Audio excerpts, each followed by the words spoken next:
এবার স্বামী বা স্ত্রীর স্থায়ী ঠিকানায় বদলির জন্য অনলাইনে আবেদন করতে পারবেন তারা। প্রাথমিক ও গণশিক্ষা মন্ত্রণালয় এই সংক্রান্ত নির্দেশনা জারি করেছে। নির্দেশনা অনুযায়ী রোববার থেকে এই কার্যক্রম শুরু হয়েছে। আগামী 29শে জুলাই পর্যন্ত এই আবেদন চলবে।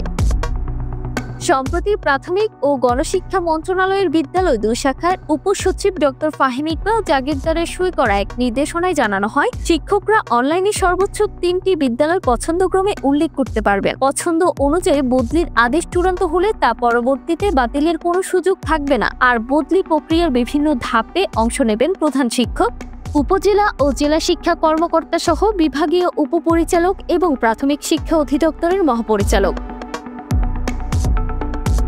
অনলাইন আবেদন যাচাই ও অনুমোদন সহ পুরো কার্যক্রম শেষ হবে ৩১শে আগস্টের মধ্যে। এছাড়া এবারের বদলি কার্যক্রমে আন্তঃ-উপজেলা, আন্তঃ-জেলা এবং আন্তঃ-বিভাগ বদলির সুযোগ রয়েছে। তবে সিটি কর্পোরেশনের আওতাভুক্ত বিদ্যালয়গুলো এ প্রক্রিয়ার বাইরে থাকবে।